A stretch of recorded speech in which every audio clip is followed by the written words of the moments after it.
Bueno, vamos a subir un video acerca de el modo de producción campesino, que la lógica de las economías campesinas en la entrada, en la temprana Edad Media, vamos a decir en la alta Edad Media, luego de la caída del Imperio Romano, cuál fue el sistema de producción, cómo fue el sistema de producción campesino. Bueno, lo que nos va a decir el autor Whigham, Chris Whigham, es que no hay muchas fuentes con respecto, porque lo que tenemos es un campesino casi, podríamos decir, autónomo, al cual no se le están extrayendo sus excedentes, por lo tanto no hay un control, es una producción propia para el consumo, por lo tanto no hay muchas fuentes escritas y nos va a pasar como en otro texto de Tejerizo, que no sé si lo hago en este mismo video, es que las pocas fuentes que hay son desde las clases dominantes, dice Tejerizo, acá diríamos aristocracias, que no tienen una buena opinión o no saben de la vida de los campesinos. Entonces, ¿qué va a hacer en este caso? Bueno, va a ser un método comparativo y a través de la arqueología, comparando un modo de producción feudal que viene después a el modo de producción campesino, ¿no? A través de escritos de antropologías económicas que existen. Bueno, nos va a decirlo cómo era la producción feudal. La producción feudal se basa en la extracción de un excedente que el campesino no consume. Él consume lo propio y el excedente es extraído a través de quizás de rentas por un señor. Este señor es el que consume este excedente. La riqueza no queda allí. Luego hay un control del intercambio que pueda llegar a haber, y este control está dado por los señores feudales, que son los mayores consumidores, así como también vamos a ver que ellos controlan también la producción de las artesanías, que son los bienes suntuosos que ellos pueden tener, y la producción agraria. La producción agraria, el campesino solo controla lo que consume, pero no busca un control de la producción. Eso va a estar en manos del señor feudal, porque es el mayor consumidor. La demanda señorial hace que haya un mayor control sobre la producción agraria. Después tenemos el tipo ideal del modo de producción campesina. Aquí nosotros encontramos que la unidad básica es la, es la unidad doméstica, individual, que controla su propia producción. Raramente cuando hay varias unidades domésticas se forma una aldea y la aldea puede llegar a controlar esa producción, pero la controla la propia unidad doméstica, que es una familia nuclear trabajando esas tierras. Lo que vamos a ver es que hay sí un excedente, pero ese excedente no es acumulable, ese excedente es utilizado para la redistribución. ¿Qué es esto de la redistribución? Se preguntarán. La redistribución es a través de regalos o comidas colectivas para poder lograr una cohesión social, ¿no? Conseguir un rango superior, por un lado, dentro de la comunidad, sin ser esto una clase especial o superior, y lograr que no haya un egoísmo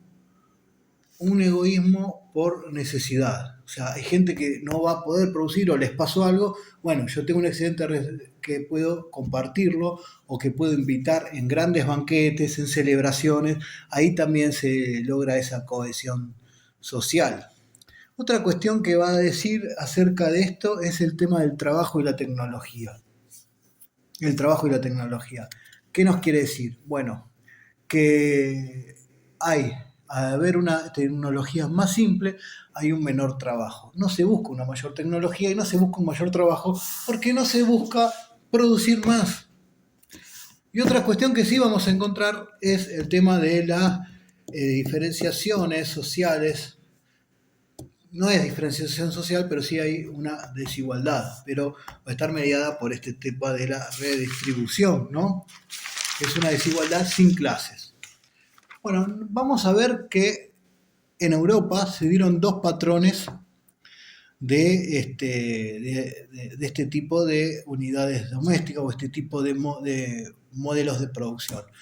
En lo que es en Inglaterra, Islandia, Irlanda, Dinamarca y hasta el norte de la Galia y en Gales, se dio un patrón llamado patrón tribal, en donde eran unidades domésticas, quizás unidas, varias, y venía un señor y llevaba una pequeña renta, pero por renta de la tierra no sacaba el excedente y no se metía en cuestiones particulares de estas unidades domésticas o de estas aldeas.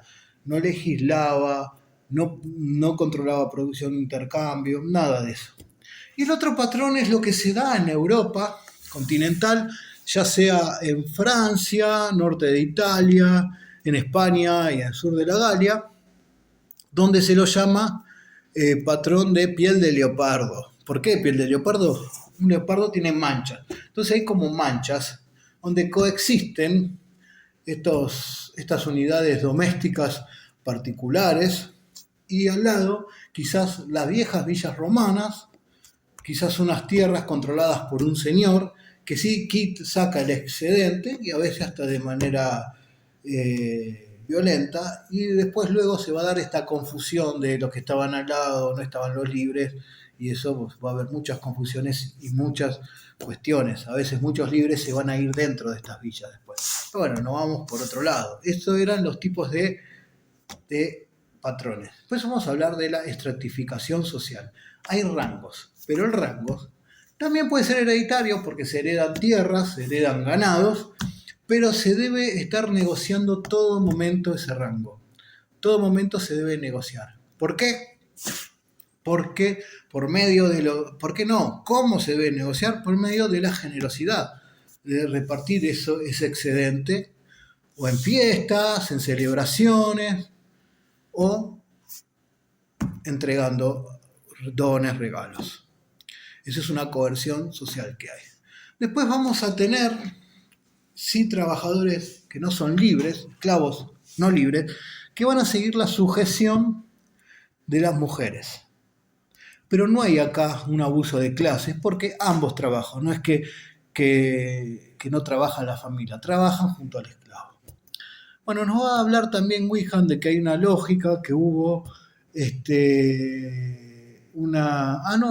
estoy olvidando de la extracción arqueológica, ¿no? Del estudio arqueológico. Se encontraron unidades domésticas donde no habían una gran cantidad de elementos artesanales, no habían vasijas, las que habían eran muy simples, y eso nos habla de que no hay una demanda señorial, por lo tanto es un modo de producción campesino, y que también en estos asentamientos no había una jerarquización, habían igualdades, no había mucha jerarquización. Después hay una cuestión que es el problema de la demografía, ¿no? Problema demográfico.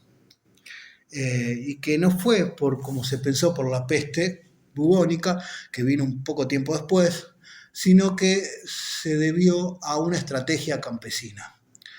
Por un lado, si no tengo tecnología, no voy a trabajar más, no me interesa ganar más, las tierras que son difíciles de trabajar van a ser dejadas por otras más fáciles y se va a intentar ganar menos, y para eso hay un control de natalidad, una especie de eugenesia.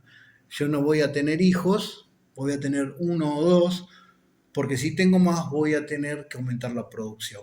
Porque cuando hay un crecimiento de producción y de tecnología es porque o hubo una mayor demanda de parte de señores que piden más o hay una presión demográfica.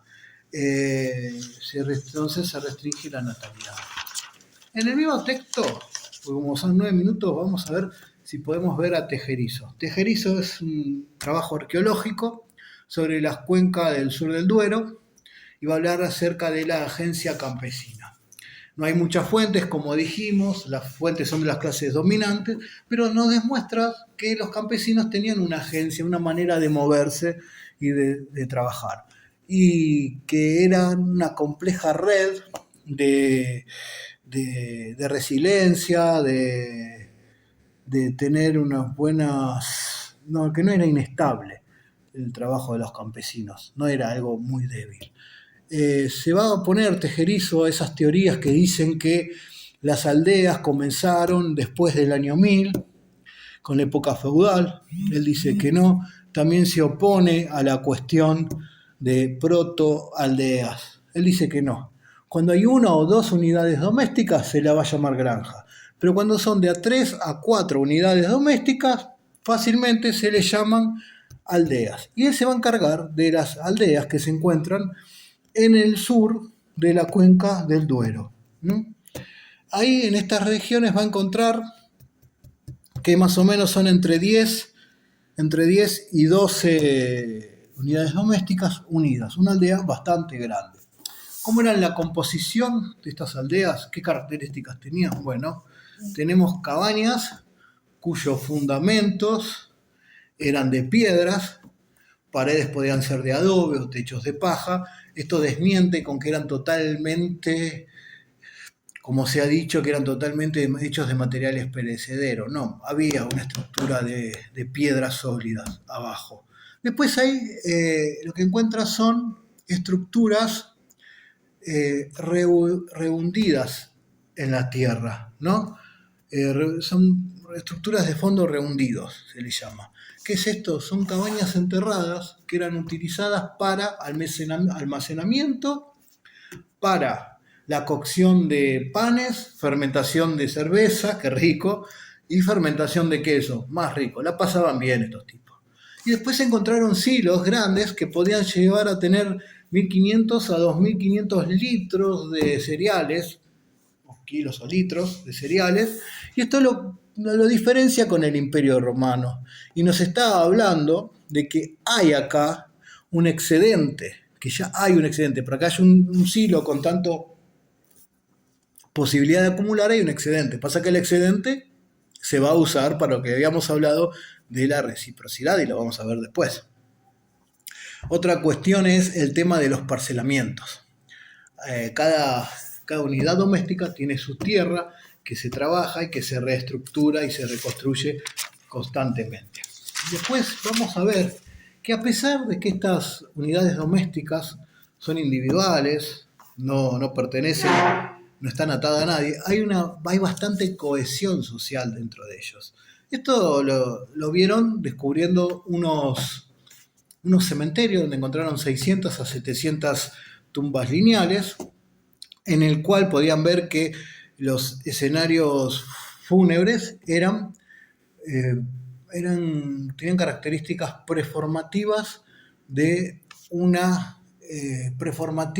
podemos decir, de una identidad colectiva, y que los rituales de ajuares con cosas lujosas también formaban parte de una muestra de exhibición, algo que llevaba a que habían relaciones locales que se eran reforzadas.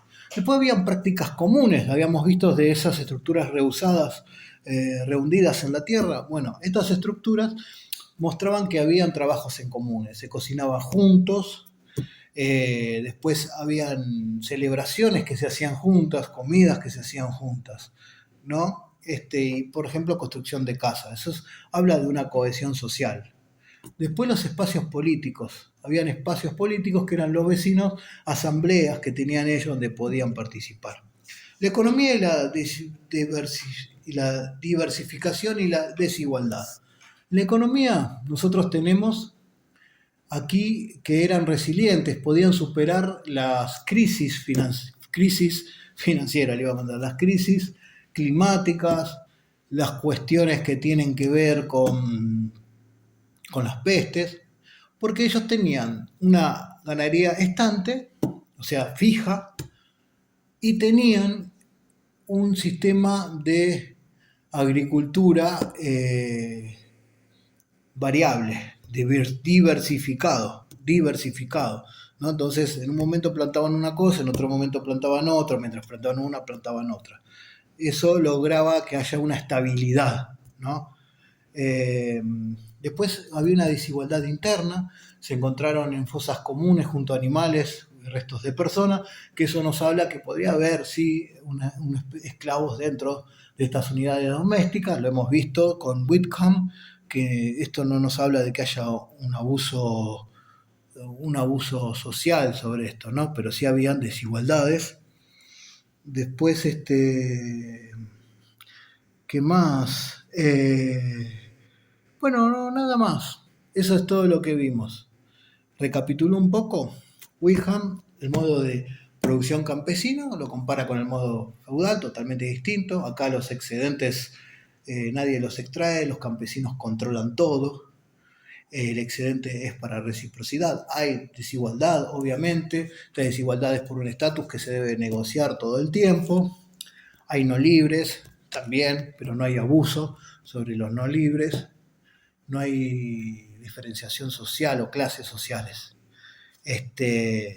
Después que no eran tan preseredos. Y vimos el tema de este control de ellos mismos de la propia natalidad y esto, ¿no? Habían estas aldeas. Y con Tejerizo lo que vimos fue cómo eran estas aldeas campesinas y cómo eran sus lógicas.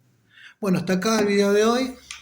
Espero no haberlos aburrido. Yo sé que soy muy desprolijo, me falta tecnología, me falta imágenes, cositas. Pero yo esto lo hago más que nada para mí. Si alguno lo puede ver del otro lado y le sirve, le sirve. Igual yo creo que hoy en día con el tema de la inteligencia artificial estas cosas están de más. Pero no sabemos, en 20 años quizás no hay inteligencia artificial y volvemos a esto. ¿Qué se sabe? Bueno, pongan un me gusta. Si quieren se suscriben, subo videos de historias y a veces alguna que otras cositas. Un abrazo grande.